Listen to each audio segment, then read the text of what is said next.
2 Apache brides, rejected for being childless, adopted 9 orphans instead. The first thing I noticed was the fire. Not that it was burning, everything burns out here when the wind comes from the south and you haven't had rain in 6 weeks. What caught me was where it was burning. Right at the edge of my north pasture, exactly where I told my hands not to burn brush because the ground slopes wrong and a spark can jump the creek and take the whole line of cottonwoods. I'd said it twice. 3 times maybe. Didn't matter. The fire was burning right there, a fat orange tongue of it, and the smoke was already thickening south toward the barn. I rode out alone. Sent the boys back to finish the roof on the new barn because that roof had been half done for 6 days, and the weather wasn't going to hold. Figured I'd put the fire out myself, which is about the size of how things were going for me in those years. A man doing everything alone because he'd stopped believing anybody else would do it right, and stopped caring enough to prove himself wrong. It had not always been that way. I'd come to this territory with a partner, a man named Declan Burke, and for the first 4 years we'd built together. His name is still on the deed, the original one, the one I keep in the lockbox under the bed. I'll never change it. He died of a snake bite in the 4th year, which is a small and stupid way for a large and useful man to die, and I have never entirely forgiven the territory for it. After that, I ran things alone. Hired well, built more, kept going the way you do when there's no reason to stop and not enough left to start over. The fire wasn't anybody's doing, as it turned out. Lightning strike from a dry storm the night before, smoldering in the root system until it broke through mid-morning. I found that out later. What I found first, when I came over the rise, was 2 women sitting on the far side of the fire watching it burn toward them like they hadn't decided yet whether to move. I thought at first they were dead, the way they were sitting, not frightened, not calling out, just still. The heat was significant by then, and the smoke was thick enough to sting, and they were close enough that it should have been making their eyes water. Then the smaller one turned her head and looked at me, and I saw she wasn't dead and wasn't afraid either. She just looked at me the way you look at a thing that has arrived, and you're calculating what it means. Apache, both of them. I knew enough to see that, the dress, the way their hair was done, certain small things about how they held themselves. I'd been in this territory for 11 years by then, and I dealt fairly with the bands that ranged through the country to the north and east. Traded horses when they wanted to trade. Shared water at the springs without making a production of it. Left the hunting ground along the eastern ridge alone the way they'd asked me to, which had cost me 2 separate arguments with neighboring ranchers who thought they knew better.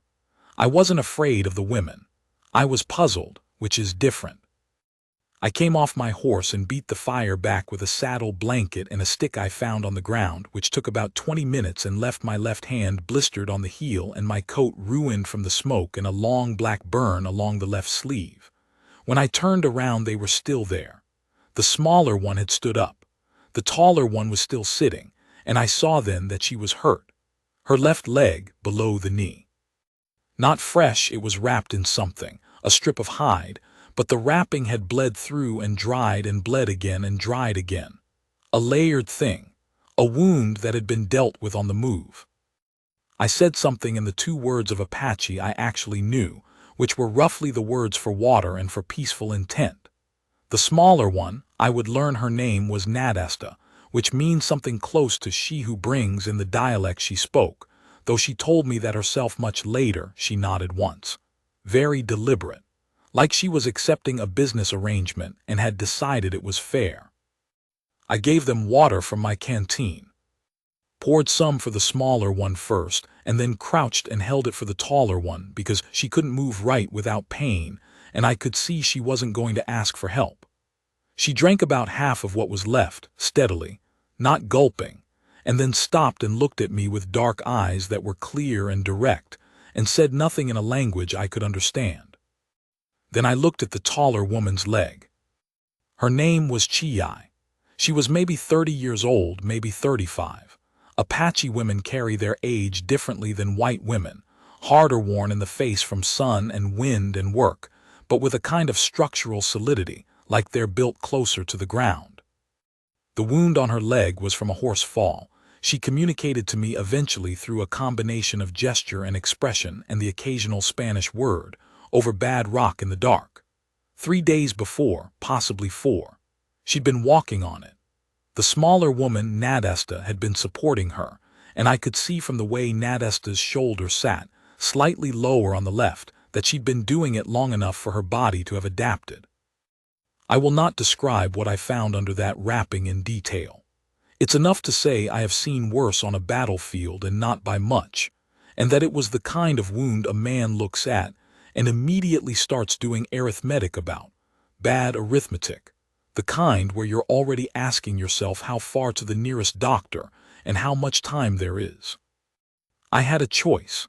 Leave them there, which was not something I was able to do, and remain the person I thought I was, or get Chi onto my horse and walk the 2 miles back to the ranch house, which is what I did. Nadesta walked beside me the whole way without a word. The terrain is rough in places between the north pasture and the house, and once Chi's horse stumbled on a rock, and she made a sound, short and sharp, quickly stopped, and Nadesta reached up and put her hand on Chi's knee without looking at her, and Chi was quiet. I kept trying to think of something to say and kept deciding there wasn't anything worth saying. So we walked in silence, the 3 of us, under that high white sky with the smell of smoke still in my coat. My foreman at the time, a Texan named Orville Beals, who had been with me since the Pecos country and who I trusted more than I trusted most people, watched us come in from the barn door with an expression he got sometimes when he was deciding not to ask a question. He was good at that decision. He was one of those men who understood that some things are just what they are, and the talking can wait and probably doesn't add anything anyway. I put Chi in the room off the kitchen. It had been built for a wife, that room. I'd put it up in the 2nd year, still believing that that was how things were going to go, that the ranch would get built and then the life around it would fill in. A woman, a family, the ordinary furniture of a man's life. The ordinary furniture had not arrived. The room had a good bed and a window that faced east and a hook on the wall for a coat, and it had been sitting mostly unused for about 7 years, storing extra harness and a broken rifle I kept meaning to fix. I cleaned it out in an hour and put Chi in it and sent Raphael, my best rider, to Creston for the doctor. The doctor did not want to come. He had reasons, all of them the reasons men give when they don't want to do something uncomfortable and need something more respectable than discomfort to call it. I was not patient with those reasons. Raphael told me later I'd been fairly hard on him, which was probably true. He came. The leg didn't have to come off. That had been my private fear from the moment I looked under that wrapping, a fear I'd been carrying for the 2-hour ride to get the doctor and the 2 hours back. When he told me the leg was going to be all right, I was standing in the doorway of the kitchen, and I let out a breath I hadn't known I was holding, and Orville, who was sitting at the table with his coffee, looked at me without saying anything and then looked back at his coffee. She wasn't going to walk on it for 6 weeks minimum, probably 8. The doctor said this twice, the way doctors do when they want to be sure the instruction lands. So they stayed. That's the plain fact of it. I couldn't travel, and Nadesta wasn't leaving her, and I had a room and I had food in the stores, and I had no particular argument I could make to myself for making them go. 11 years in this territory had given me a tolerance, maybe more than a tolerance, for people who had been treated as though they didn't matter. I had seen it enough times. I was not going to add to the inventory of it. I learned later, piece by piece, over weeks and then months, because my Apache was poor and getting better slowly and Nadesta's English was minimal, and we did the majority of our early communicating through gesture and repetition and the occasional word in Spanish, which we both knew badly but knew in the same places, that they had been put out from their band, not driven out with violence, not shamed publicly as far as I could understand it, but made clear, over time, in the small ways that communities have of making things clear, that they were no longer held, that the structure of belonging that makes life in a band possible had withdrawn from them, not all at once but gradually, the way warmth leaves a fire when you stop feeding it. The reason was that neither of them had children. They were past the age at which their band measured such things, and in a group that was under pressure, fewer buffalo, more soldiers, harder winters than anyone could remember in the old stories, childless women were a cost that the arithmetic of survival didn't absorb easily. There was no cruelty in it, as best I could understand. It was just the cold logic of a world with very small margins. Nadasta had been married. Her husband had died of fever 4 years before. Chi had been promised to a man who died before the marriage. Neither of them had had children, and without a husband and without children in that life you were, in the end, a weight. I understood the arithmetic, didn't like it but understood it. I had seen white society run its own version often enough, the spinster aunt, the widowed woman with no sons, the way they got gradually edited out of the rooms where decisions were made. Different in the particulars, the same in the structure. The world has never been patient with women who don't fit its accounting. What I hadn't understood at the start was what I was getting. By the end of the second week, Nadasta had reorganized my tack room in a way that had been needed for probably 4 years. Not because I'd asked her to, not because she was looking for something to do. She had looked at it once on her way to the water barrel, and then she went in and did it. Took about 2 days. When she was done, you could find anything in there in 30 seconds, which had previously not been possible. Chi, once she was off her leg enough to move around with a stick, started spending time along the creek. I'd see her in the mornings when I went out early, moving along the bank, crouching to look at things, occasionally taking something, a plant, a root, a particular kind of mud from a specific bend in the bank. I didn't know what she was doing and I didn't ask. Then Orville's shoulder, which had been badly set after a break 2 years before, and which had given him pain and limited movement ever since, got better. Not gradually. Within a week of Chi making a poultice and some kind of heat treatment involving heated stones and a particular application I didn't fully observe, Orville had movement back he hadn't had in 2 years. He raised his arm over his head in the barn and looked at it like he'd forgotten it could do that. Then he looked at me and I looked at him, and neither of us said anything because neither of us knew what to say. Chi had done it without being asked, without a word. She had noticed Orville favoring the shoulder, which he tried not to do and which he mostly succeeded at, but she had noticed, and she had handled it. The 6 weeks ended, and the 8 weeks ended, and they didn't leave. I didn't ask them to. This is the part that requires some honesty. I didn't ask them to stay either. I said nothing about it directly. I'm not a man who finds it easy to say, I would prefer that you remain here. I have found your presence good and the ranch works better with you in it, and possibly I have been alone for a very long time and have adjusted to loneliness as though it were a natural state when in fact it is not. I am not built for that sentence. So I said nothing and they said nothing and they stayed, and the days kept going. The first child arrived in October. He was 7 years old, Mexican, found wandering the eastern road by my hand Raphael, who brought him back to the ranch because there was nowhere else obvious to bring him, and Raphael, who had children of his own back in Sonora that he sent money to, was not able to leave a child on a road. The boy's parents had died of the fever that went through the valley that summer, the same fever that took perhaps a dozen people in the area, mostly the very young and the very old and the ones who were already fragile.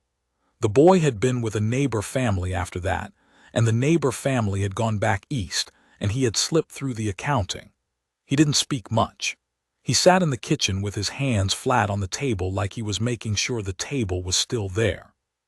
Nadasta sat down across from him. She didn't say anything. She put a piece of cornbread in front of him, and then she sat there while he ate it, not watching him directly, not performing concern, just present. The way a horse stands near another horse that is frightened, not doing anything, just near, just steady, offering the warmth of another body in a situation where warmth is the only currency that works. He ate the cornbread. Then he looked at Nadesta and she looked at him. He stayed. I named him Tomas, which was close to the name I half caught when Raphael said it, but which I was never completely sure was right. Tomas didn't correct me, so Tomas it was. He was a serious child, thoughtful in the way children sometimes are when they've seen something that requires them to grow up sideways to do the growing. Within a month, he was helping with the horses in the morning, not because anyone asked him to, but because he got up early and the horses were there, and it was something to do with his hands. The second child was a girl, maybe 4 years old, found in an abandoned homestead 12 miles north. Orville and I rode out to check on a family we traded with, good people, a husband and wife from Ohio who had been making a go of it on a dry stretch of land that didn't really support what they were trying to do with it. We found the house empty. The family was gone, no note, no indication of direction, nothing. The house still had furniture in it. There was food in the larder half used. On the post by the door there were still 3 coats, 2 adult and 1 child-sized. The child was in the yard. She was sitting in the dirt near a flat rock, playing with a corn-husk doll, turning it in her hands and talking to it in a small, serious voice. White girl, dark blonde, wearing a dress that was clean once and wasn't anymore. She looked up at us when we rode in and waited to see what we were going to do, not frightened, just evaluating. We never found out what happened to her family. I made inquiries, wrote to the land office. Nothing came of it. The child was there and her family was not, and the simplest explanation was likely the cruelest one. And I stopped pursuing it after a while because pursuing it wasn't helping anybody. Her name, as best we ever established, was May. Or at least that was the only word she used that seemed to be a name, and it fit well enough. After May it happened faster. There was a pattern to the territory in those years. The fever had done what fevers do to a settled community, and before the fever there had been a hard winter that went after the cattle and horses and the people who depended on them for income, and what was left was a thinned-out country with holes in it where families had been. Children fell through the holes. Some of them fell toward me. By the following spring there were 6 children at the ranch. By the end of that year there were 9. 9. I want you to understand what 9 children on a working cattle ranch looks like from the inside, so you don't imagine it as something romantic, something out of a painting. It looks like noise from before sunrise until well after dark, a specific ongoing noise that has layers, argument in one room, laughter from another, someone crying briefly and then stopping, a dispute about ownership of some object being adjudicated loudly in the yard. It looks like boots by the door, 14 pairs at minimum when everyone is inside, 16 when you count the women's and mine, arranged in a chaos that defeats every attempt to impose order on it. It looks like food stores you calculate for 10 adults, and then recalculate because children eat more than you think, especially in cold weather, especially when they're healthy and growing and have been underfed, and are now making up the difference. It looks like a second well dug, a bunkhouse partially converted, a schoolroom built off the east side of the main house that cost me 3 weeks of labor and every spare plank, and a not small argument with Orville about load-bearing walls. It looks like more work than I had ever done in my life, including the years I was pushing cattle from the Pecos to the railhead with a crew of 7 men, and no sleep to speak of, and whether that did not cooperate. And I will tell you something that I would not have predicted and that surprised me considerably when I noticed it. It was the best work I ever did. Not the hardest, the best. The kind of work that has a reason in it, a reason you can feel in your chest when you wake up in the morning and know what you're getting up for. The 9 children were Tomas, who was Mexican and who had arrived first and who bore that firstness with a quiet seriousness. May, whose family we never found, 2 Comanche brothers who came to us in late winter of the 2nd year when their mother died and their father had been gone for 2 years before that, and no one knew where. Their names were long names in Comanche that I was not able to say correctly, and they found my attempts politely amusing, so we settled on Cal and Del, which they accepted without complaint, and which over time became genuinely theirs.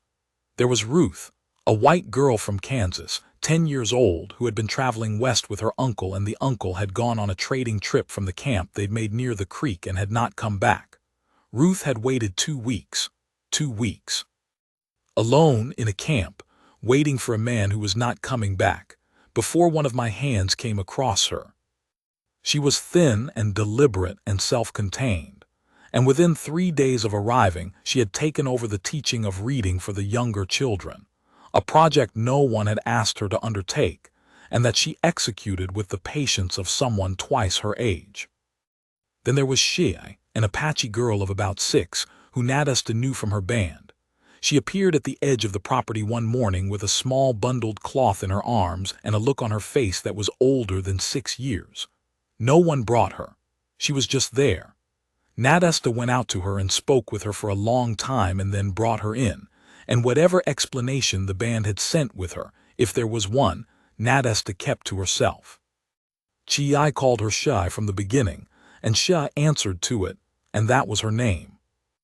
George arrived in the summer, 12 years old, black, who had been a laborer on the Hennessy farm 20 miles east, hired out by a man who was supposed to be his guardian but whom I never identified. The Hennessy family had gone back to Missouri and had apparently not considered what to do about George in their leaving. He'd been living in their empty barn for 2 weeks, eating what he could find, when Raphael came across him. He was reserved when he arrived and watchful in the way that people are watchful when they've learned that watchfulness is necessary. He was also, I discovered within about a week, possibly the most mechanically gifted person I had ever met. He could look at something that was broken and understand it at a level that most people, most adults, couldn't reach. He and Orville became a partnership, not a formal one, not announced, but the kind that develops when 2 people are working on the same thing in the same direction and discover they think about it in complementary ways. Orville taught George everything he knew and George improved on most of it. The last 2 were a Mexican girl and her infant brother, brought to me by Father Alejandro from Creston, who had received them from a family who had received them from the road. The girl was 8, her brother perhaps 4 months old. Their mother had died in childbirth. There was no father anyone knew of. Father Alejandro said he had nowhere else to take them, and that he had heard about what we were doing. What we were doing. I thought about that phrase for a long time. From inside it didn't feel like a thing we were doing. It felt like what was happening, one day at a time, each child arriving with a reason and staying because there was a place for them and people to hold them. But from the outside, from the priest's perspective, riding in from Creston, I suppose it looked like a decision, like a man who had looked at a broken country and decided to be something in it. The girl's name was Lupe, which she offered promptly and with conviction, and the infant had no name yet, or none that anyone knew, so I gave him one. Ezra, I don't know why that name. It came to me and seemed right, and I used it. The children made their own world inside the ranch's world. That is the only way I know how to put it. Tomas ran things when the adults weren't present, and he ran them with a fairness I've seen grown men fail at. He was one of those people who understands, intuitively, that authority has to be exercised gently or it doesn't last. Cal and Del were into everything, constantly, the way young animals are into everything when they are healthy and curious, and haven't yet learned the parts of the world that are dangerous.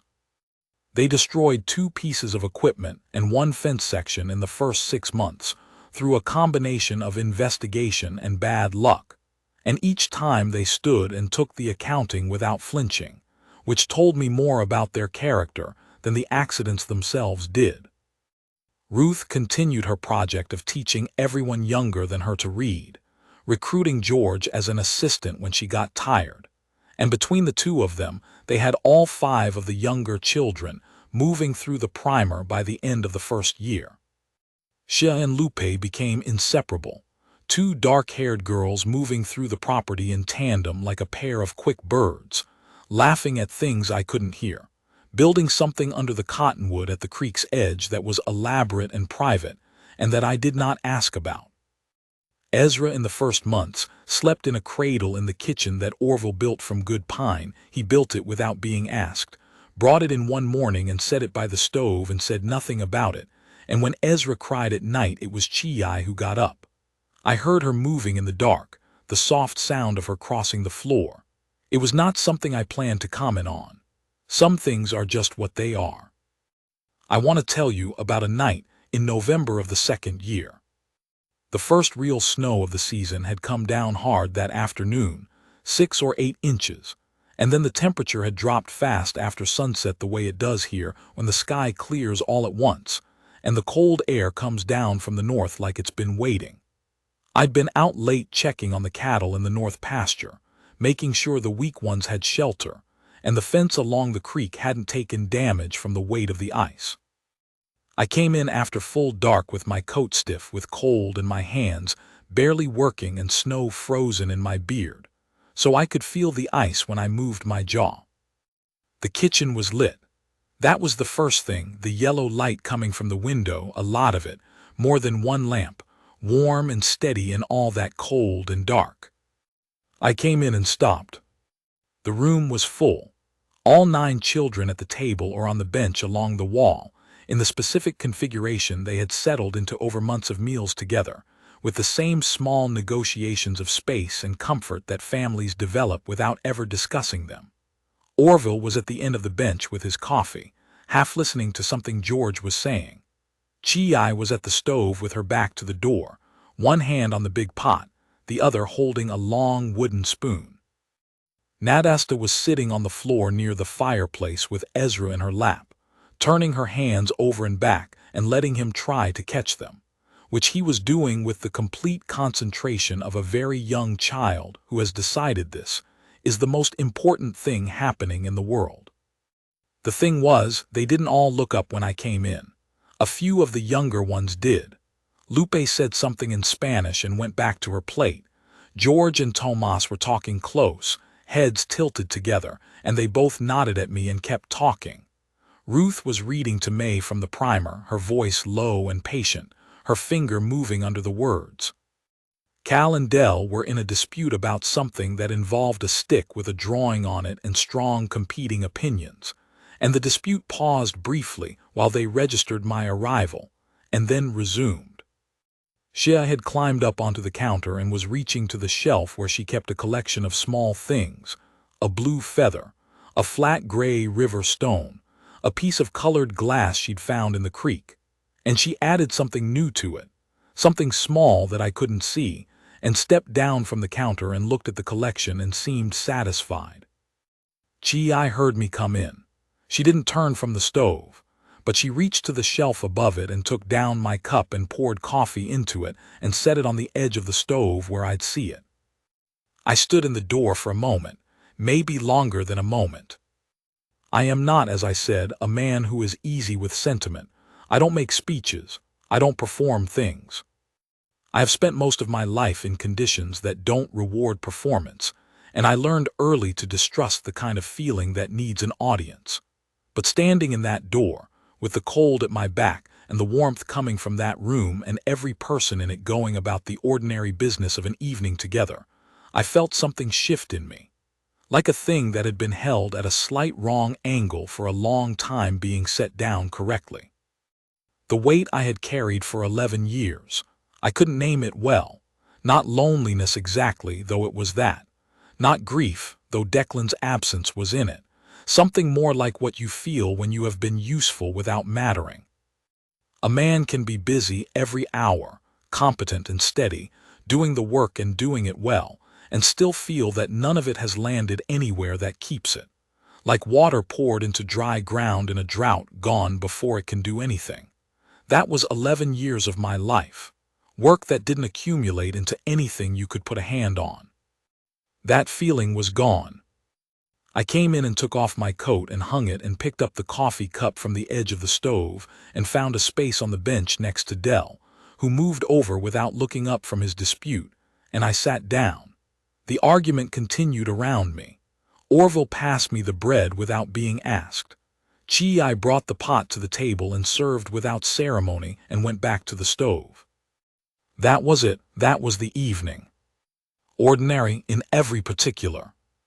Except that it was mine, and I had not expected to have it. The moment that stays with me most, though, happened later. January, I think, or close to it. The second winter. The children were in their beds, the house quiet in the particular way it is quiet when 9 children are asleep, a quality of quiet that has weight to it, a presence. Orville had gone to the bunkhouse. I was at the kitchen table with the lamp turned down low, doing the accounts. The accounts were a recurring argument between what I had and what I needed, and that argument was not going well.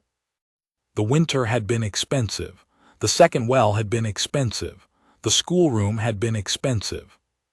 9 growing children are expensive in a way that is obvious in retrospect, and that I had not fully calculated in advance.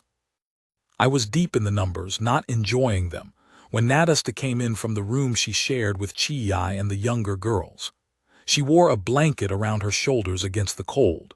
She stood at the counter for a moment, getting water, and then she came and sat down across from me.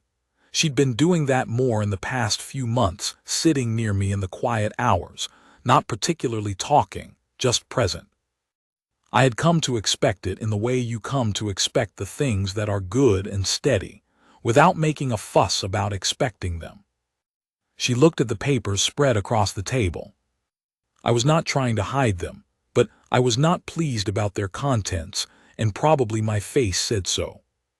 "You are worried," she said. Her English was better by then. Real English built word by word over months of proximity and use, the way language is really learned, not from a book. "About the money, yes." She nodded.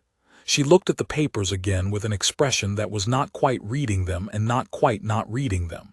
Then she said, without looking up, "Chi says you are a man who will not ask for what he needs." I put the pencil down. "She says this is because you have learned not to need things, so you do not have to ask." I looked across the table at her. "Is she wrong?" Nadasta said. She was not wrong. That was the plain fact of it. 11 years of building something alone, of managing everything alone, of coming home to nothing but what you built and went to sleep with the next morning's work already laid out in your head. You stop needing, eventually, because needing what you can't have is its own kind of punishment, and you're not in the business of punishing yourself if you can avoid it. So you cut wanting down to what you can provide for yourself. You get lean. You get capable and self-sufficient, and somewhere in there, you get alone and start calling it something else. Start calling it strength, or independence, or just the way things are. "No," I said, "she's not wrong." Nadasta was quiet for a moment. She looked at her hands, then at me. Then she put her right hand on the table, flat open. Not on mine, just there on the table between us. An offer, or something like one. "We will not leave," she said. "I want you to know this. Chi and I have talked about it. We came here because we had to come somewhere. We stay because we choose to stay. These children," she paused, found the right shape for what she wanted to say. "These children are ours, you know this. And this place is ours, if you want that." I looked at her hand on the table. "I want that," I said. She nodded once, just as she had nodded on that first day on the hillside, the same quality of decision made clearly and accepted. Then she took her hand from the table and went back to bed. I sat for a while with the lamp. The accounts were still there. They still said what they said. But I was not going to solve them that night, and I knew it. So after a while, I put the pencil down and went to bed myself. In the spring, I rode to Creston and had a conversation with a man at the bank that I had been putting off for too long. I laid out what we were doing and what it cost and what I could offer against a loan. The banker was named Aldous Gregg, and he was the kind of careful man who asks questions before he agrees to anything, which I respect. He asked a lot of them. At the end, he said he'd heard about the ranch. He said it in the way people say things when they mean more than they say. I told him what I needed. He leaned back in his chair and looked at me for a moment. "Mr. Coulter," he said, "I've got 3 children of my own. If I were in your position, I don't know that I'd have done half of what you've done." He made the loan. I rode home with the numbers worked out, and something else worked out too, something harder to put a name to. All the years I'd spent in this territory being practical, being reliable, being the man who got things done and didn't make a noise about it, none of that had been wrong. But I had been practical in a small space, a space the size of one man and one plan and one quiet grief that I kept to myself. The space had gotten larger. Not by my choosing exactly, but by my choosing not to close it when it opened. There is a difference between those two things. It took me a long time to understand it. The summer of the 3rd year was the summer Cal and Del broke the windmill. I don't know the exact sequence of events, because the account changed every time I heard it, and the two of them had clearly agreed on a version that minimized certain elements. What I know is that, at some point on a Tuesday afternoon, the windmill that sat above the south tank, a perfectly functional windmill that had been doing its job without complaint for 7 years, stopped working, and when I went to investigate I found that something had been attached to one of the blades, something mechanical and ambitious, the details of which I will not specify because I do not want to give future boys ideas, and the attachment had failed in a way that took the blade with it. I looked at the windmill. I looked at Cal and Del, who were standing nearby at a distance they had clearly calculated as respectful without being incriminating. Then I looked at George, who was also there, and who had an expression of deep innocence that I did not entirely believe. I said, "This needs to be fixed. You 3 are going to fix it. Orville is going to tell you how. You're not going to touch anything else mechanical on this property without asking me first." Cal said something in Comanche to Del. Del responded. Then they both looked at me and nodded, seriously, in the way they had. George looked at the windmill with something that might have been regret and might have been fresh interest in how to do it better next time. I did not ask. It took them 9 days, Orville supervised. The windmill they produced at the end of those 9 days was marginally better than the one that had existed before, which I did not tell them because I did not want to encourage the methodology. That fall, when the territorial assessor came through on his circuit, he stopped at the ranch the way he did every 2 years to record what was on the property. He was a man I'd dealt with before, a methodical man named Wicks who kept good records and did not gossip, which I appreciated. He went through the house and the barns and the outbuildings with his ledger and his pencil, recording everything. When he came to the schoolroom and found Ruth and George conducting a lesson for 6 children, he stopped in the doorway for a moment. He wrote something in his ledger. He did not say anything about it to me. Later, when I was signing the assessment, I asked him what he'd written. He turned the ledger around and showed me. He'd written schoolroom 1 children 9, established household. I looked at it for a moment. "That's right," I said. He took the ledger back and we finished the paperwork. That winter, the children put together a Christmas. I don't know who started it. I suspect Ruth, who had the most experience with Christmas and the most organizational capacity. But Nadesta and Chi were involved from an early point, and Tomas did the outside work, and even Cal and Del were deployed on specific tasks that they accomplished with surprising reliability.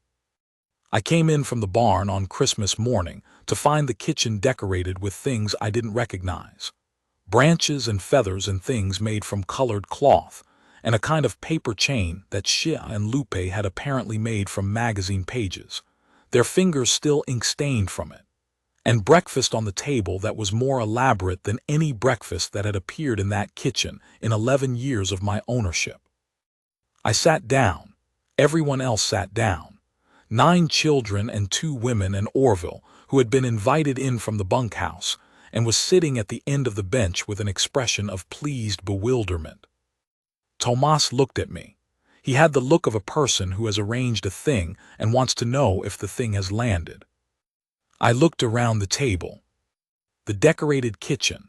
Ezra in Chi's arms, one fist around her finger, not yet old enough to know what Christmas was but knowing something good was happening from the quality of the noise.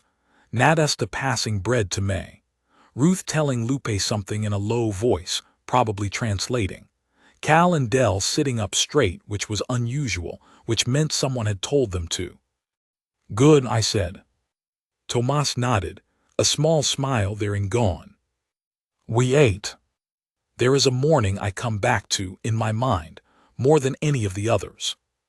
April, the following spring. The snow had been gone for 3 weeks, but the ground was still cold underneath, the way it is in early spring when the top has thawed and the warmth hasn't yet gone deep. The light was already changed from winter, that pale, flat gold of early April, softer than summer but with more of it, more of the sky bright and the shadows less hard. I was at the east fence before sunrise, alone, the way I prefer to start the day when I can manage it.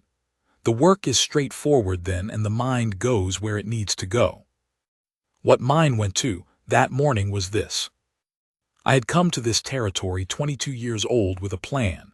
The plan had been mine, and the future it was aimed at had been mine. I was going to build something. I built it. I expected a certain life to assemble itself around what I built, the way a river assembles itself around the land it finds. The river went somewhere else, or I went somewhere I didn't expect to go. The distinction is hard to make from inside it. What I had instead of what I'd planned was larger, noisier, more expensive, certainly. More than one man could hold, which is why I was not holding it alone. 2 women who had been cast out of the accounting of their own world and who had walked into mine and made of it something that neither of us had imagined and that both of us had decided to stay in.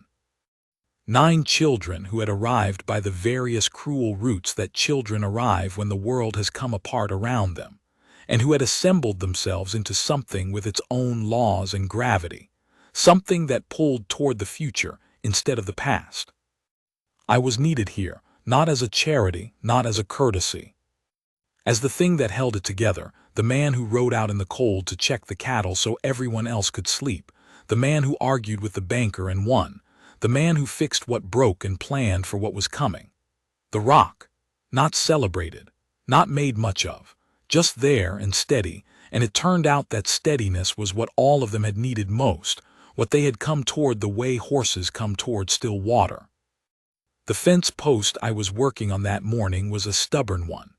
Frozen ground at the bottom of the hole, bad angle from the way the ground sloped, and I'd been at it long enough that my shoulders were burning and my temper was starting to consider options.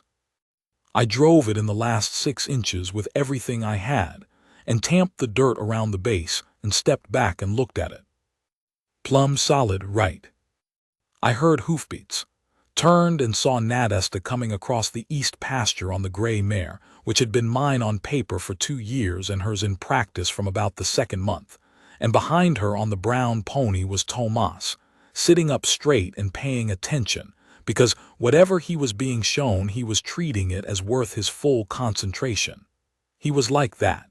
He always would be.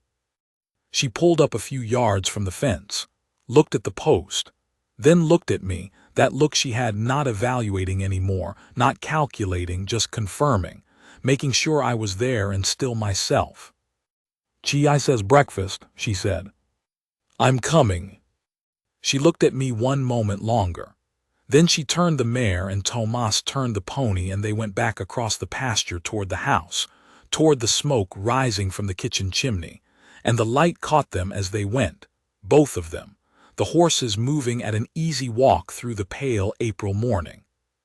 I watched them until they were small. Then I pulled my coat straight and shouldered the post driver and started back. The smoke was thick by the time I got to the yard, which meant the stove had been going a while, which meant Nadesta had been up before sunrise, which she usually was. I came in through the back, through the mud room, and hung my coat and hat and went to the kitchen. The sound before the sight. Boots on the floor, 6 or 7 sets of them, that particular overlap of hard soles on wood that is the sound of morning in a full house. Ruth's voice, clear and patient, reading something aloud. Dell arguing with someone, Cal probably or possibly George, about something that sounded serious and probably wasn't. Lupe laughing, that high clear sound she had, the kind of laugh that is purely involuntary and comes from something genuinely surprising.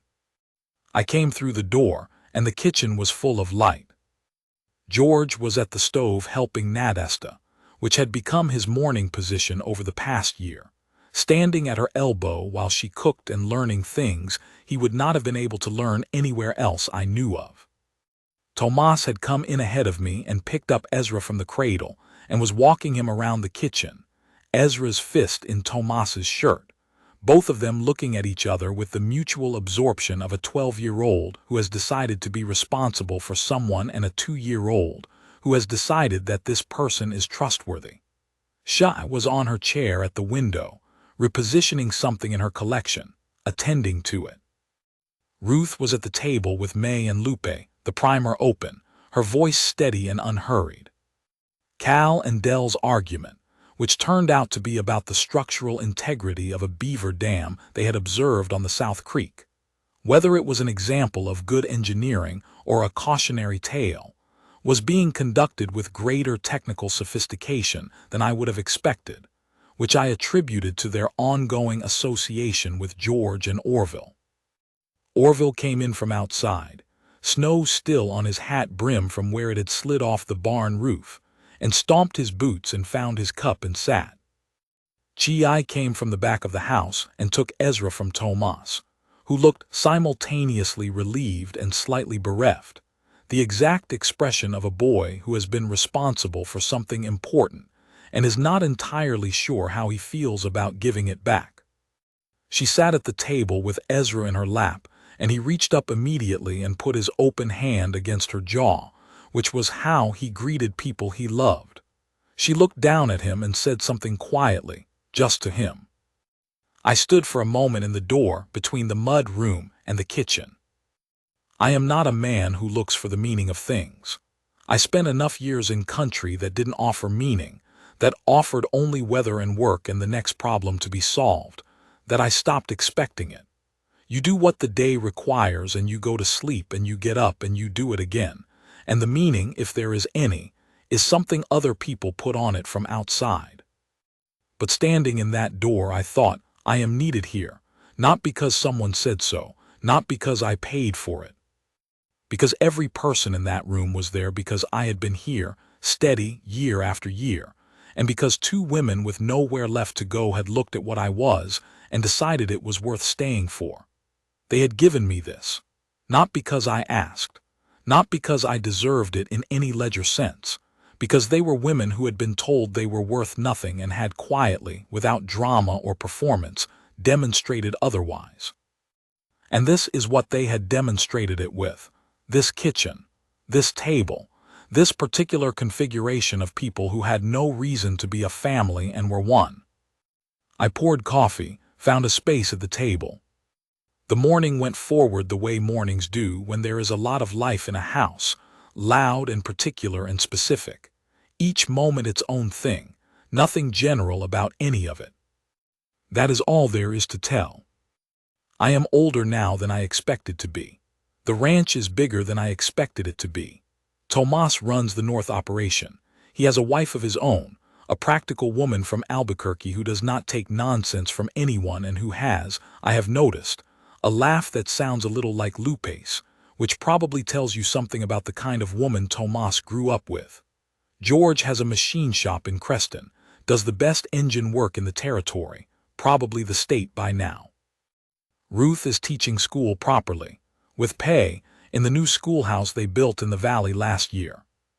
Cal and Dell are ranchers together still in the country to the east, and their cattle operation is well run and their fences are excellent. May is married and lives near the river. Shia and Lupe I see often.